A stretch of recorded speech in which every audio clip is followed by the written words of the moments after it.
যে নীরবে নিভৃতে গোপনে আল্লাহর কথা স্মরণ করে কাঁদে এবং তার চোখ দিয়ে অশ্রু প্রবাহিত হয়, এই 7 শ্রেণীর মানুষকে আল্লাহ পাক কিয়ামতের মাঠে আরশের ছায়া ছায়া দিবে। আমরা কি পেতে চাই? সারাটা জীবন করতে থাকেন, দেখবেন একদিন দিতে পারেন নাই, সে আপনাকে চিনবে না। নবী সাল্লাল্লাহু আলাইহি ওয়াসাল্লাম বলেন এই কথাগুলো, জাহান্নামে যাওয়ার কারণ এগুলো উল্লেখ করেন নাই। কিসের আত্মীয় আর কিসের আপনজন আর কিসের অফিসের বস আর কিসের কি, সবাই সবার স্বার্থ নিয়ে পড়ে আছে। শুধু একজন সত্তা আপনার কাছে স্বার্থ চায় না, সে কে? আল্লাহ পাক। এটা যদি বুঝতে পারেন তাহলে দেখবেন মনটা আল্লাহর দিকে নরম হয়ে যাবে। ভাই আমি একটা কথা বলেছি, কথাটা ভাইরাল হয়েছে অনেক। মানুষ মানুষের অবস্থানকেই ভালোবাসে, মানুষ কখনোই মানুষের অন্তঃসত্ত্বাকে ভালোবাসে না। অবস্থান আপনার ভালো, আপনার পিছনে মানুষের অভাব থাকবে না।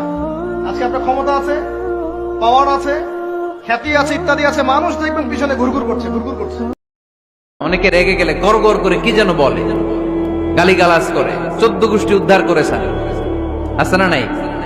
না, এই গালিগালাজ যখন কন্টিনিউ করবেন আরো বাড়তে থাকবে আপনার রাগ। আপনি একটু থামেন, stop, relax and keep quite.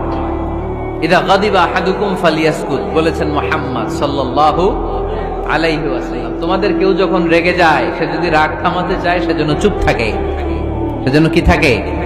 তাহলে বেশি রাগ আসলে কি গালিগালাজ করবেন, চিল্লাফাল্লা করবেন, 14 গোষ্ঠী নিয়ে গালি দিবেন, কি করবেন? মনে রাখতে হবে, the grief isn't permanent, the struggle isn't permanent. এই পৃথিবীর কোনো দুঃখ, কষ্ট, সমস্যা এটা পার্মানেন্ট নয়।